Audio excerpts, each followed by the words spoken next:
Beberapa kali saya selalu sampaikan bahwa rezeki itu tergantung bagaimana mentalnya. Rezeki itu tergantung bagaimana perasaannya, bagaimana jiwanya. Atau mungkin singkatnya saya selalu mengatakan bahwa rezeki itu tergantung bagaimana konsep pikirannya. Kalau pikirannya dan mentalnya lebih kepada mental miskin, saya yakin sampai kapanpun Anda akan kesulitan. Tapi kalau misalkan mentalnya memang dibuat menjadi mental kaya, maka kemudahan-kemudahan itu akan mudah datang ke dalam kehidupan Anda. Nah, Anda perlu tahu Anda saat ini berada di mental yang mana? Mental miskinkah atau mental kayakah? Nah, di video kali ini saya akan bahas 5 tanda orang sedang berada di mental yang miskin. Dan tujuannya adalah agar Anda bisa merubahnya, memperbaiki mentalnya. 5 tanda tersebut saya akan bahas di video kali ini, jadi simak videonya sampai selesai.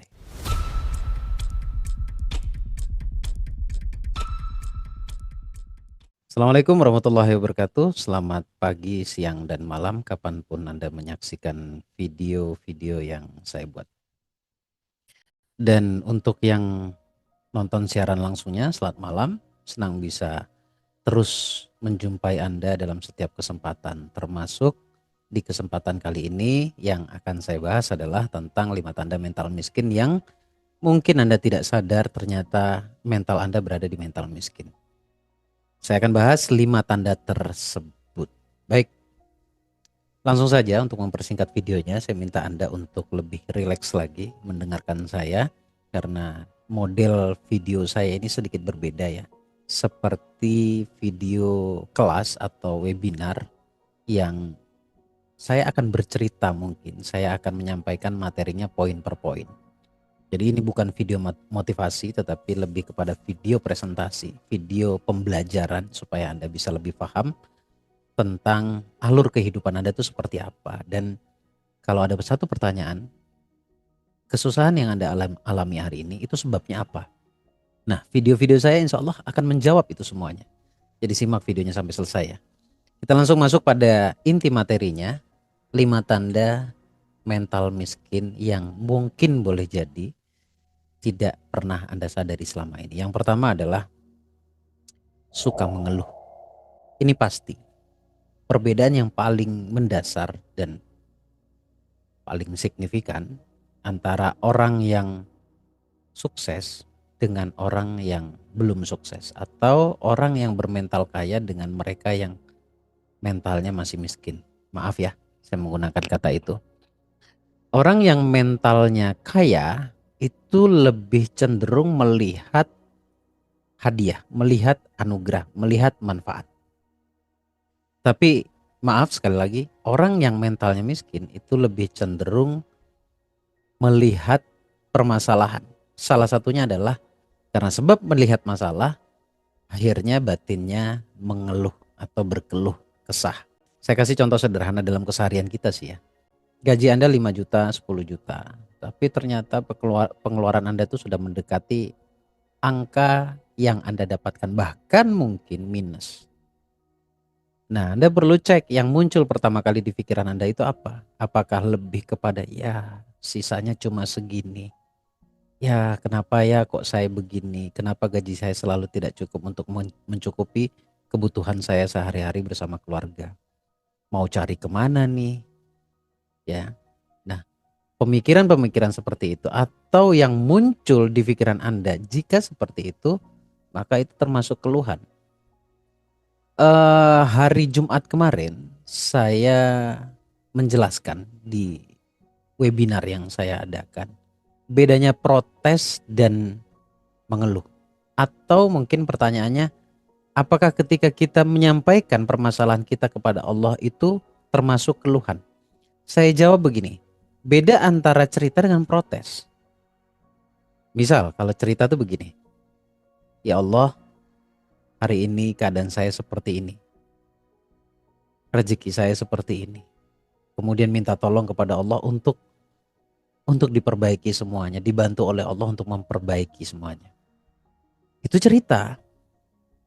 Saya yakin Anda ketika mendengarkan kalimat-kalimat seperti itu, Anda tidak terganggu ya.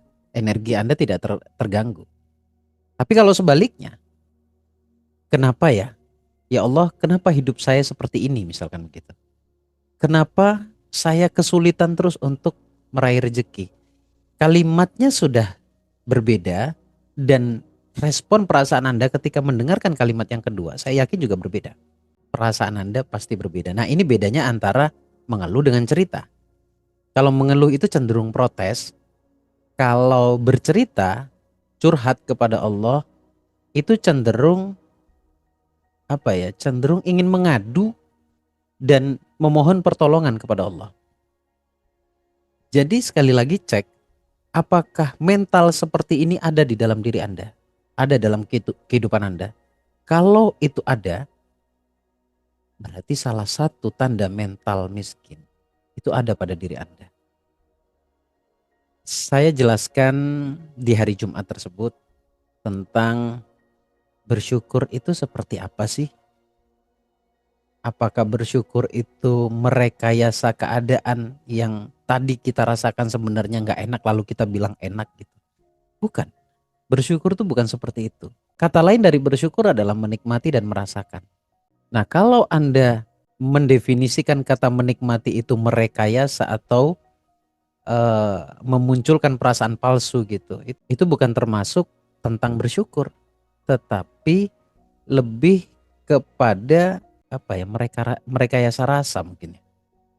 Tapi kalau yang dimaksud menikmati ini merasakannya, dan kita jujur kalau tidak kita sedang merasakan sesuatu yang kita sebut dengan masalah dan itu tidak enak. Kemudian menerima. Jadi poinnya bersyukur itu menerima. Bersyukur itu menerima. Mau seburuk apapun keadaanmu, terima. Nah, mungkin Anda akan melontarkan satu pernyataan kepada saya. Enak Gus, ngomong enak. Coba Anda di posisi saya, misalkan begitu. Kita mau ngomongin apa sih? Kalau pertanyaan seperti itu, pernyataannya seperti itu berarti kita sedang ingin tanding-tandingan susah. Hampir semua yang saya sampaikan itu terjadi dalam hidup Anda dan semua yang saya sampaikan itu pernah saya rasakan. Artinya apa? Saya bisa ngomong seperti ini karena saya pernah berada di posisi itu. Kemudian saya mencari celah. Apa solusinya? Apa hikmah Allah memberikan saya seperti ini? Dan kesadaran itu muncul bahwa sebenarnya menikmati itu bukan merekayasa rasa, tapi lebih kepada jujur kemudian diterima. Itulah bersyukur. Nah, cek lagi ya. Kita masih ada 4 poin. Cek lagi Anda berada di perasaan yang mana? Anda berada di mental yang mana? Mental mengeluh kah atau mental bersyukur? Kita masuk yang kedua.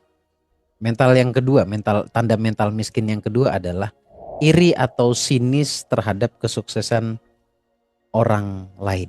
Iri dan sinis terhadap kesuksesan orang lain. Nah, contohnya apa sih? Ini zamannya adalah zaman media sosial. Saya rasa semua dari penonton saya punya TikTok, punya YouTube.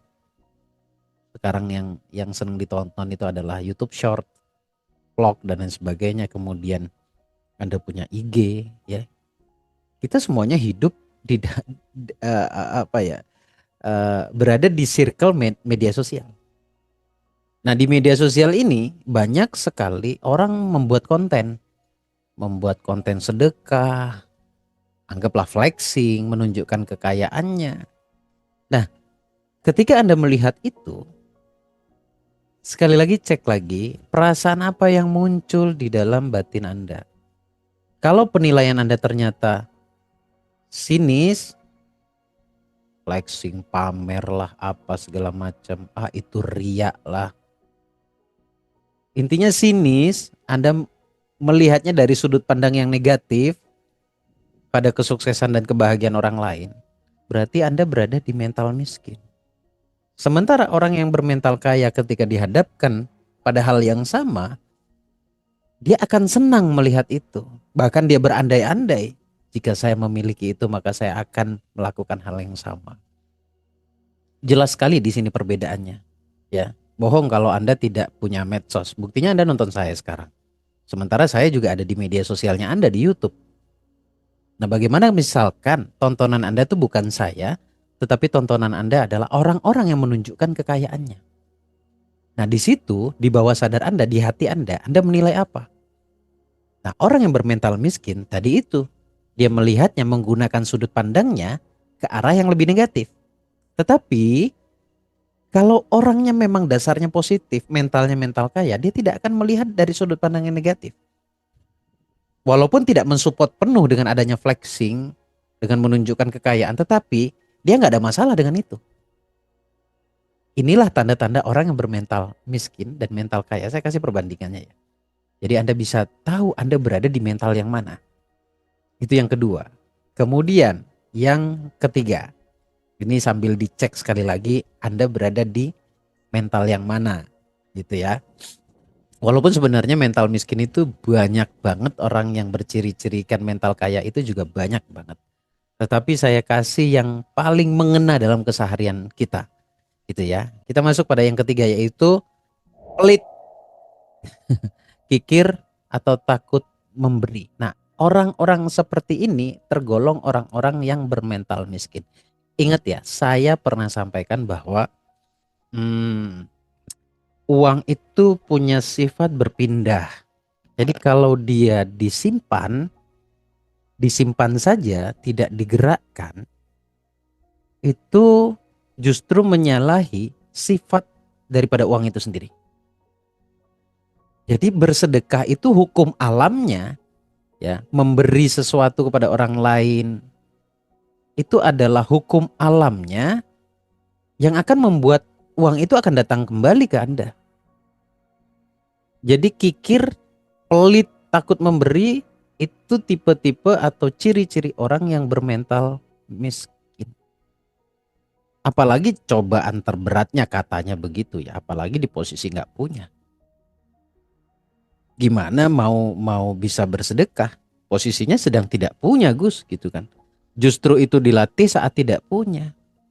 Kita selalu berpikir nanti kalau saya kaya saya baru mau memberi. Memberi itu konsepnya latihan. Jadi kalau tidak diawali atau tidak dimulai sejak sekarang, mungkin Anda di posisi Anda merasa tidak punya. Kalau Anda tidak memulainya dari sekarang, maka nanti ketika Anda sudah memilikinya pun Anda tidak akan memulainya. Ingat ya bahwa sedekah itu adalah syarat datangnya kekayaan. Dan banyak sekali fadilah-fadilah yang menjelaskan tentang sedekah itu seperti apa. Dan tidak hanya bicara tentang menarik uang, menarik kekayaan, tetapi juga ternyata sedekah itu bisa mengobati sakit fisik loh. Terkesan bagi Anda mungkin tidak masuk akal, apa hubungannya sedekah dengan kesehatan fisik? Sangat.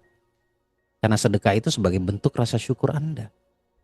Ternyata kalau kita bersedekah, Anda perlu memperhatikan baik-baik. Karena saya itu dari dulu memperhatikan kondisi rasa ya. Ternyata ketika saya bersedekah, ada hati yang lega dan plong. Kalau bahasa kerennya mungkin disebutnya letting go. Kalau bahasa spiritualnya mungkin disebut ikhlas. Hatinya tenang. Nah, ternyata semisal saya sakit fisik gitu ya. Ternyata saat sebelum saya bersedekah misalkan gitu, saya itu ngerasa tidak bersyukur. Tidak bersyukurnya maksudnya saya menolak penyakit ini. Kenapa ya saya sakit begini, A, B, dan C, dan D. Tetapi ketika bersedekah, nah rasa penolakan itu akan berubah menjadi sebuah penerimaan. Poinnya tuh di situ. Poinnya di situ. Sederhana ya kesannya, tapi saya yakin tidak mudah untuk dilakukan, tapi saya yakin Anda bisa. Saya yakin Anda bisa. Jadi ternyata fadilah sedekah itu juga tidak bicara tentang magnet uang, magnet rezeki, magnet keberlimpahan, tetapi juga magnet kesehatan. Anda boleh coba, khusus buat Anda yang sakit, jadikan sedekah Anda itu wasilah. Ya, jadikan sedekah Anda itu wasilah, Allah berikan kesembuhan. Bukan sedekahnya yang memberikan kesembuhan, tetapi dampak atau karena hukum alam ini sebab akibat, ya, kausalitas berlaku di sini. Ya, sedekah Anda itu adalah sebuah wasilah, jalan sebab kesembuhan itu datang. Dan itu dijelaskan di beberapa kitab. Dan Quran juga menjelaskan itu bahwa manfaat sedekah itu luar biasa. Yang paling standar ya. Man jaa bil hasanati falahu asyrun amsalihha. Bahwa ketika engkau berbuat baik satu kali, itu kata Allah dalam Quran, Allah akan balas 10 kali lipat. Ini tidak bicara uang, tetapi maksudnya adalah kebaikan yang akan datang berlipat-lipat. Itu baru satu kali Anda melakukannya. Tapi di ayat yang berbeda ada ratusan kali lipat kebaikan yang akan Anda tuai di situ. Oke, sedekah itu syarat utama untuk bisa kaya lah bahasanya gitu. Rezekinya akan lebih baik. Nah, Anda berada di mental yang mana nih? Mental yang takut memberi atau mental yang senang memberi? Bahkan kadang ini kalau ada satu predikat di bawah mental miskin mungkin itu ya. Bahkan untuk dirinya sendiri pun kikir gitu loh. Mau belanja aja lihat masih. Ya kan? Mau untuk makannya sendiri nih. Oke lah kalau belanja mungkin ada beberapa orang yang akan berbeda pendapat. Tapi kalau untuk perutnya sendiri kadang-kadang masih ngitung, nah ini kebangetan. Itulah satu predikat di bawah mental miskin itu kalau ada gitu loh. Nah, ya, mental sengsara atau apalah itu. Seneng kok menyiksa dirinya. Contoh lainnya adalah mengajak diri untuk bertumbuh. Misalkan ikut sebuah pembelajaran di mana di pembelajaran tersebut berlaku biaya, infak, investasi dan lain sebagainya. Dan itu mikirnya berlipat-lipat. Berpikir seakan-akan aduh, bener nggak sih ini itu sebenarnya mental block yang sedang menahan Anda. Mental miskin tadi yang menahan Anda untuk diri sendiri. Padahal nanti ketika belajar manfaatnya akan berlaku seumur hidup Anda. Bahkan nanti bisa Anda turunkan pada anak cucu Anda. Saya hanya ingin menasehati teman-teman. Nasihat itu juga untuk diri saya sendiri. Jangan pernah takut untuk investasi leher ke atas. Jangan pernah takut untuk investasi untuk masa depan baikmu. Sekalipun itu hanya sebuah informasi atau keilmuan. Karena pasti suatu saat ilmu itu akan bermanfaat untuk Anda atau ilmu itu bisa Anda aplikasikan pada masa waktu yang mungkin tidak sekarang tapi di lain kesempatan di masa depan. Karena saya pernah berada di posisi itu, ya. Itu yang ketiga. Kemudian yang keempat, fokusnya pada keburukan. Ini saya sebut fokusnya mungkin fokus kepada hutang ya. Kita cek sekali lagi, yang saya maksud fokus adalah saat Anda bangun pagi, itu apa yang Anda rasakan, dan ketika Anda mau tidur itu apa yang Anda rasakan. Kalau lebih berbicara pada kekurangannya, berpikirnya tentang hutang, tentang permasalahan, nah fix itu mental miskin. Bahkan mental itu yang mengajak Anda untuk lebih miskin. PR-nya cuma bangun tidur dan akan tidur. Apa sulitnya? Sebenarnya nggak sulit. Tapi karena ketidaksadaran atau ketidaktahuan Anda bahwa begitu besarnya dampaknya, orang akan tidur dan bangun tidur. Kalau dia berpikir negatif, kalau dia fokusnya pada hal negatif, termasuk hutang tadi, itu akan menghancurkan dia. Sekali lagi karena ketidaktahuan. Dah, tujuan saya menjelaskan tentang ini, harapan saya nggak mau pakai kata mudah-mudahan, harapan saya, Anda bisa sadar di sini. Dan lagi tidak menyalahkan eksternal. Anda tahu, Anda sadar bahwa sebabnya adalah karena akan tidur dan bangun tidur, Anda menggiring pikiran Anda fokusnya pada problem atau pada hutang. Sehingga law of attraction atau hukum tarik menarik berlaku di sini. Semuanya tentang energi. It's all about energi. Bagaimana energimu, maka itulah realitasmu. Bagaimana energimu, itulah kenyataan yang akan Anda terima. Jadi bukan salah si fulan, bukan salah agama, bukan salah edukasi, bukan salah Tuhan. Tetapi salahnya diri kita karena kita tidak sadar bahwa setiap yang kita rasakan itu energi magnet. Karena dia akan menarik hal yang serupa. Jadi fokusmu harus dirubah. Nah, sekarang pertanyaan saya sama seperti poin-poin sebelumnya. Anda berada di mental yang mana? Bisa dilihat ketika Anda mau tidur dan bangun tidur. Kalau fokusnya pada masalah mental Anda, berarti mental miskin. Tapi kalau sebaliknya, berarti Anda berada di mental kaya. Walaupun secara materi, secara fulus Anda belum kaya, tetapi kesiapan Anda untuk kekayaan itu sudah ada. Kelihatan dari mentalnya. Oke, itu yang keempat. Kemudian yang kelima, yang terakhir. Orang yang bermental miskin itu bawaannya suuzon. kepada Allah. Ntar saya jelaskan ya. Berarti yang bermental kaya itu husnudzon, berbaik sangka kepada Allah. Kalau suuzon tadi berburuk sangka kepada Allah. Allah itu bagaimana sangka hambanya. Ya, Allah itu bagaimana kitanya. Ini enak banget sebenarnya. Jadi Allah itu sudah kasih hak, kita diberikan sebuah kekuatan menentukan dari pola pikir kita, sudut pandang kita. Kalau kita berburuk sangka kepada Allah, berburuk sangka yang saya maksud adalah kita berburuk sangka besok bahwa ternyata kita akan dapat masalah. Wah, kayaknya saya akan dapat masalah. Wah, bisnis saya begini. Nah, ini halus nih, nggak semua sadar tentang ini di hati atau di bawah sadarnya.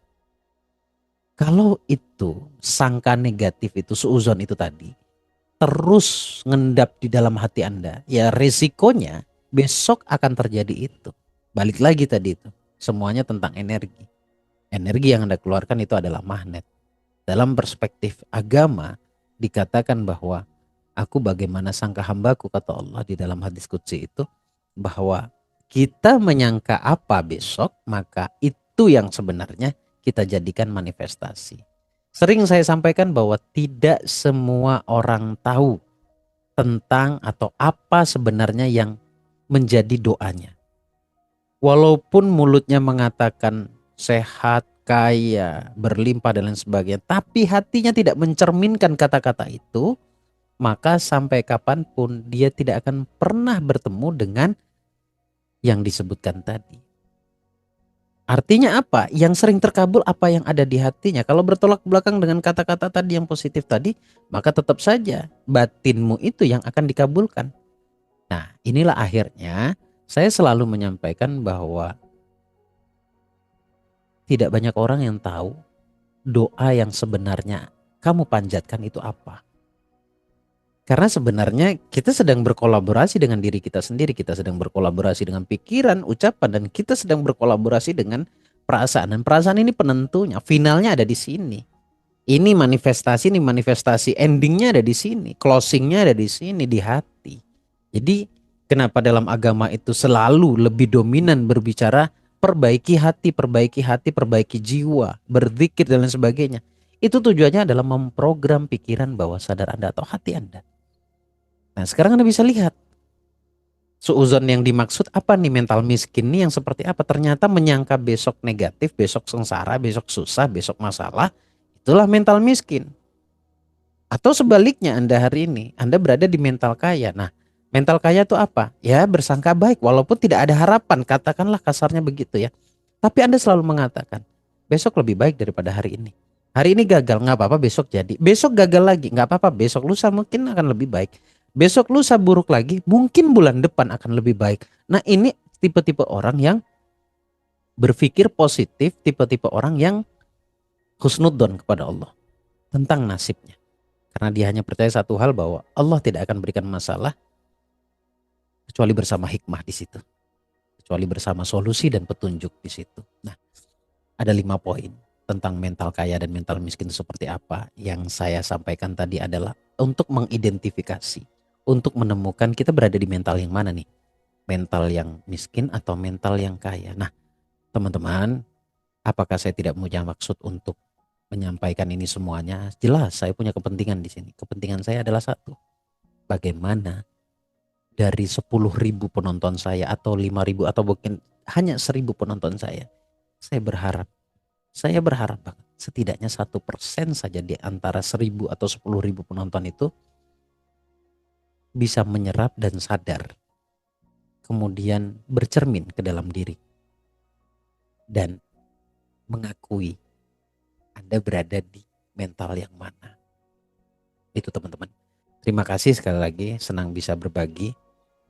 Ini video hari Senin yang sedang Anda tonton dan akan upload kembali di hari Rabu, akan upload berikutnya di hari Jumat. Dan di sela-sela 3 hari tersebut ada Selasa dan Kamis saya akan isi dengan live streaming untuk sesi tanya jawab.